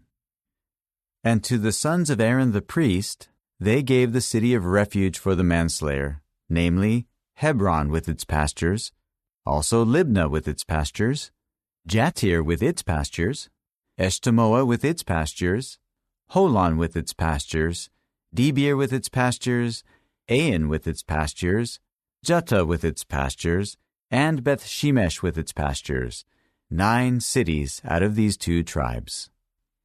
And from the tribe of Benjamin, Gibeon with its pastures, Geba with its pastures, Anathoth with its pastures, and Almon with its pastures, 4 cities. All the cities given to the descendants of Aaron, the priests, were 13 cities with their pastures. And the rest of the Kohathite families among the Levites were given by lot cities from the tribe of Ephraim.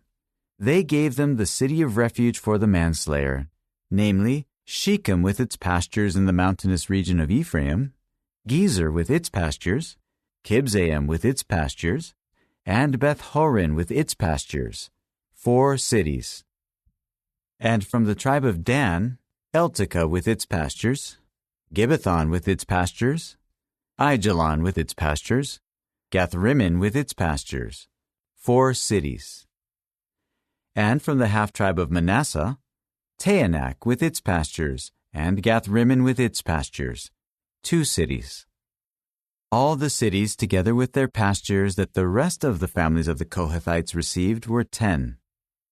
And the Gershonites of the families of the Levites received from the half-tribe of Manasseh the city of refuge for the manslayer, namely Golan in Bashan with its pastures, and Beeshterah with its pastures, 2 cities.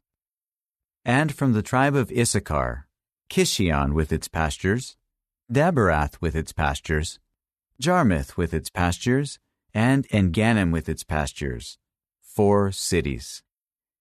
And from the tribe of Asher, Mishal with its pastures, Abdon with its pastures, Helkath with its pastures, and Rehob with its pastures, 4 cities.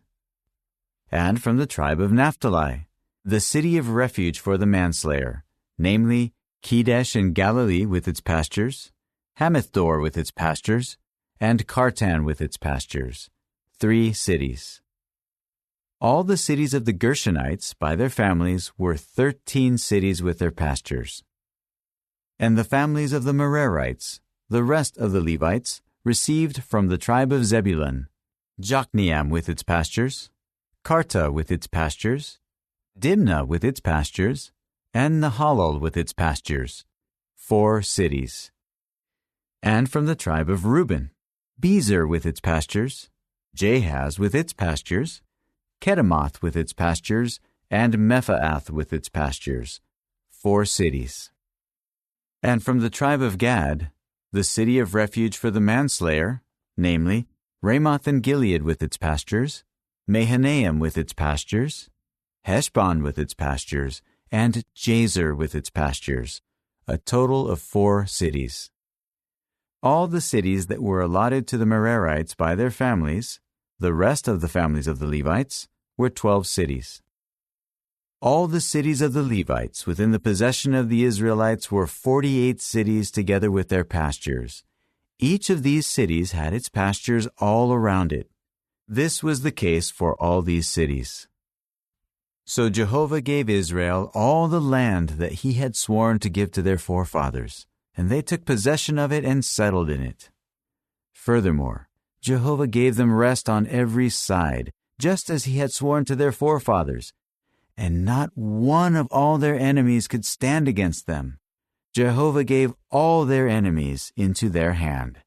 Not a promise failed out of all the good promises that Jehovah had made to the house of Israel. All of them came true. Chapter 22. Then Joshua summoned the Reubenites, the Gadites, and the half-tribe of Manasseh, and said to them, "You have done all that Moses the servant of Jehovah commanded you, and you have obeyed my voice in all that I commanded you. You have not forsaken your brothers all this time, down to this day, and you have kept the obligation of the commandment of Jehovah your God. Now Jehovah your God has given your brothers rest, just as he promised them. So now you may return to your tents in the land that Moses, the servant of Jehovah, gave you to possess on the other side of the Jordan. Only be very careful to carry out the commandment and the law that Moses the servant of Jehovah gave you, by loving Jehovah your God, by walking in all his ways, by keeping his commandments, by sticking to him, and by serving him with all your heart and with all your soul." Then Joshua blessed them and sent them away, and they went to their tents. And to the half-tribe of Manasseh, Moses had given an inheritance in Bashan, and to the other half of the tribe, Joshua gave land on the west side of the Jordan, along with their brothers. Moreover, when Joshua sent them away to their tents, he blessed them and said to them, "Return to your tents with many riches, with very much livestock, with silver and gold, copper and iron, and garments in very great quantity. Take your share of the spoil of your enemies, along with your brothers." After that, the Reubenites, the Gadites, and the half-tribe of Manasseh departed from the other Israelites, from Shiloh in the land of Canaan, and they returned to the land of Gilead, the land of their possession where they had settled at the order of Jehovah through Moses. When they came to the regions of the Jordan in the land of Canaan, the Reubenites, the Gadites, and the half-tribe of Manasseh built an altar there by the Jordan, a large, impressive altar. Later, the other Israelites heard it said, "Look, the Reubenites, the Gadites, and the half-tribe of Manasseh have built an altar on the frontier of the land of Canaan, in the regions of the Jordan on the side belonging to the Israelites." When the Israelites heard about it, the whole assembly of the Israelites congregated at Shiloh to go to war against them. Then the Israelites sent Phinehas the son of Eleazar the priest to the Reubenites, the Gadites, and the half-tribe of Manasseh in the land of Gilead, and 10 chieftains were with him, 1 chieftain of each paternal house of all the tribes of Israel, each a head of his paternal house among the thousands of Israel. When they came to the Reubenites, the Gadites, and the half-tribe of Manasseh in the land of Gilead, they said to them, "This is what all the assembly of Jehovah says. What is this act of unfaithfulness that you have committed against the God of Israel? You have turned back today from following Jehovah by building yourselves an altar and rebelling against Jehovah. Was the error of Peor not enough for us? We have not cleansed ourselves from it down to this day, even though a plague came upon the assembly of Jehovah. And you would turn back today from following Jehovah. If you rebel today against Jehovah, then tomorrow he will be indignant against the entire assembly of Israel. Now, if it is because the land of your possession is unclean, cross over to the land of Jehovah's possession where the tabernacle of Jehovah resides, and settle among us. But do not rebel against Jehovah, and do not make us rebels by building yourselves an altar in addition to the altar of Jehovah our God." When Achan the son of Zerah committed an act of unfaithfulness regarding what was devoted to destruction, did not indignation come against all the assembly of Israel? And he was not the only man to die for his error. At this, the Reubenites, the Gadites, and the half-tribe of Manasseh said in answer to the heads of the thousands of Israel, "The God of gods, Jehovah, the God of gods, Jehovah, He knows, and Israel will also know. If we were rebellious and unfaithful to Jehovah, do not spare us this day. If we built ourselves an altar to turn back from following Jehovah, and to offer burnt offerings, grain offerings, and communion sacrifices on it, Jehovah will exact the penalty. No, it was because of another concern that we did this. For we said, in the future, your sons will say to our sons, 'What do you have to do with Jehovah, the God of Israel? Jehovah has put the Jordan as a boundary between us and you, the Reubenites and the Gadites. You have no share in Jehovah. And your sons will hinder our sons from worshiping Jehovah.' So we said, let us by all means take action by building an altar, not for burnt offerings or sacrifices, but to be a witness between you and us, and our descendants after us, that we will carry out our service to Jehovah before him with our burnt offerings, and our sacrifices, and our communion sacrifices, so that your sons may not say to our sons in the future, 'You have no share in Jehovah.' So we said, if they should say that to us and to our descendants in the future, we will then say, 'See the replica of Jehovah's altar that our forefathers made, not for burnt offerings or sacrifices, but to be a witness between you and us.'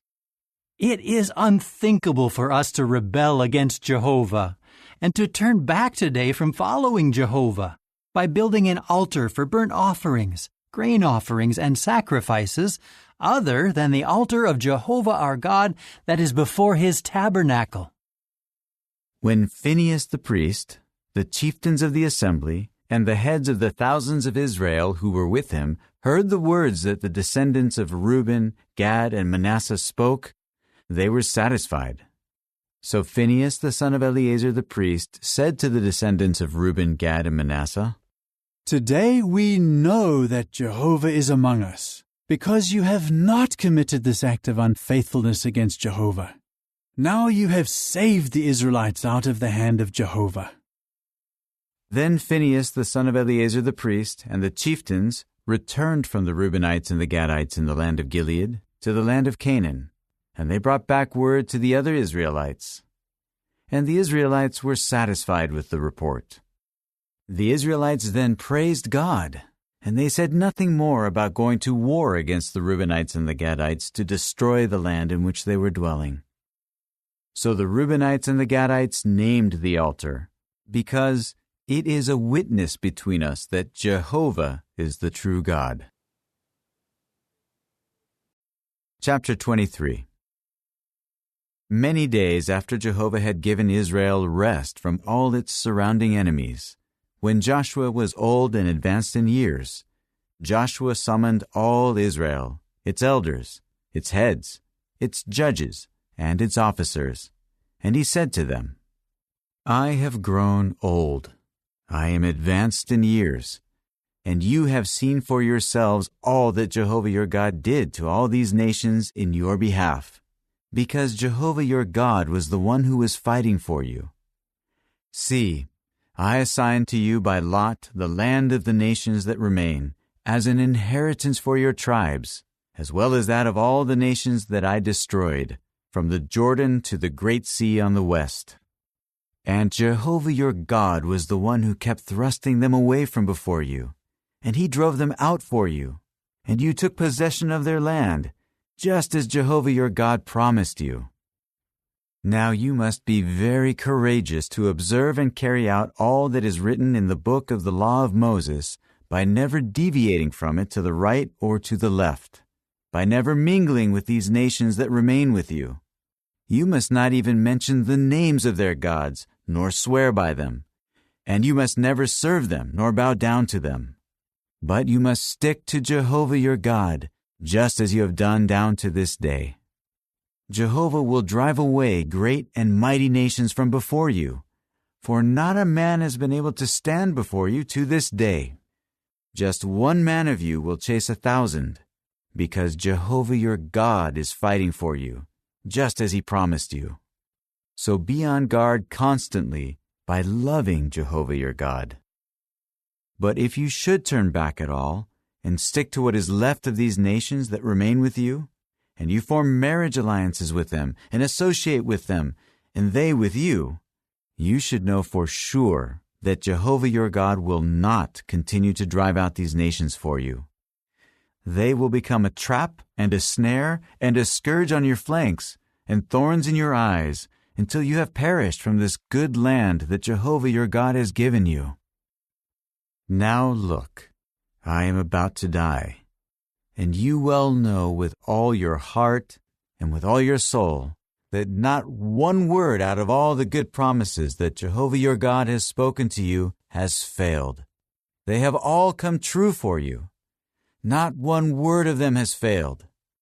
But just as all the good promises that Jehovah your God has spoken to you have come upon you, so Jehovah will bring upon you all the calamity that he promised, and will annihilate you from this good land that Jehovah your God has given you.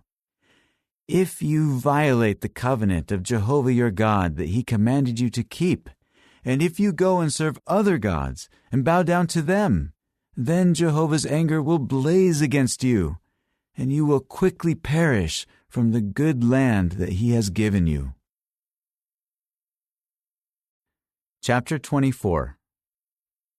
Joshua then assembled all the tribes of Israel together at Shechem, and summoned the elders of Israel, its heads, its judges, and its officers, and they stood before the true God.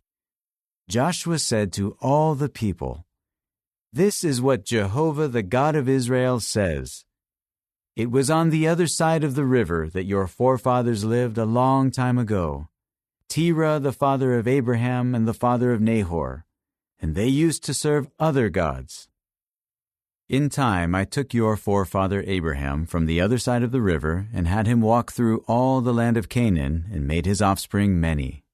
I gave him Isaac. Then to Isaac I gave Jacob and Esau. Later to Esau I gave Mount Seir as his possession, and Jacob and his sons went down to Egypt. I later sent Moses and Aaron, and I plagued Egypt with what I did among them. And then I brought you out. When I was bringing your fathers out of Egypt, and you came to the sea, the Egyptians were chasing after your fathers with war chariots and cavalrymen as far as the Red Sea. They began to cry out to Jehovah. So he placed a darkness between you and the Egyptians, and brought the sea over them and covered them, and your own eyes saw what I did in Egypt. Then you dwelled in the wilderness many years. And I brought you to the land of the Amorites, who were dwelling on the other side of the Jordan, and they fought against you. But I gave them into your hand so that you could take possession of their land, and I annihilated them from before you. Then Balak, son of Zippor, the king of Moab, rose up and fought against Israel. So he summoned Balaam, the son of Beor, to curse you. But I would not listen to Balaam. So he blessed you repeatedly, and I rescued you from his hand. Then you crossed the Jordan and came to Jericho. And the leaders of Jericho, the Amorites, the Perizzites, the Canaanites, the Hittites, the Girgashites, the Hivites, and the Jebusites fought against you, but I gave them into your hand. So I sent the feeling of dejection ahead of you, and it drove them out from before you, 2 kings of the Amorites. It was not by your sword and not by your bow. Thus I gave you a land for which you had not toiled, and cities that you had not built, and you settled in them. You are eating from vineyards and olive groves that you did not plant. Therefore, fear Jehovah and serve him with integrity and faithfulness, and remove the gods that your forefathers served on the other side of the river and in Egypt, and serve Jehovah. Now if it seems bad to you to serve Jehovah, choose for yourselves today whom you will serve, whether the gods that your forefathers served on the other side of the river, or the gods of the Amorites in whose land you are dwelling. But as for me and my household, we will serve Jehovah." At this the people answered, "It is unthinkable for us to abandon Jehovah and to serve other gods. It is Jehovah our God who brought us and our fathers up out of the land of Egypt, out of the house of slavery, and who performed these great signs before our eyes, and who kept guarding us the entire way in which we walked, and among all the peoples through whom we passed. Jehovah drove out all the peoples, including the Amorites, who lived in the land before us. Therefore we too will serve Jehovah, because he is our God." Then Joshua said to the people, "You are not able to serve Jehovah, for he is a holy God. He is a God who requires exclusive devotion. He will not pardon your transgressions and your sins. If you abandon Jehovah and serve foreign gods, he will also turn against you and exterminate you after doing good for you." But the people said to Joshua, "No, but we will serve Jehovah." So Joshua said to the people, "You are witnesses against yourselves that of your own accord you have chosen for yourselves to serve Jehovah." To this they said, "We are witnesses." Therefore remove the foreign gods that are among you, and incline your hearts to Jehovah the God of Israel." The people said to Joshua, "We will serve Jehovah, our God, and we will obey his voice." So Joshua made a covenant with the people on that day and established a regulation and a ruling for them in Shechem.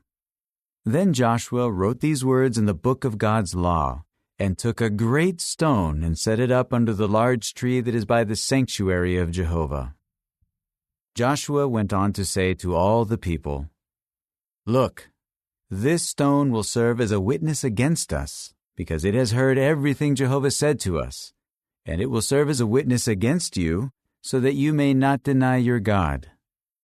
With that, Joshua sent the people away, each one to his inheritance. After these things, Joshua, the son of Nun, the servant of Jehovah, died at the age of 110. So they buried him in the territory of his inheritance in Timnath-Serah, which is in the mountainous region of Ephraim, north of Mount Gaash. Israel continued to serve Jehovah all the days of Joshua, and all the days of the elders who outlived Joshua, and who had known all of Jehovah's deeds in behalf of Israel. The bones of Joseph, which the Israelites had brought up out of Egypt, were buried in Shechem, in the portion of the field that Jacob had acquired from the sons of Hamor, Shechem's father, for 100 pieces of money, and it became the inheritance of the sons of Joseph. Also, Eleazar, the son of Aaron, died. So they buried him in the hill of Phinehas his son, which had been given to him in the mountainous region of Ephraim.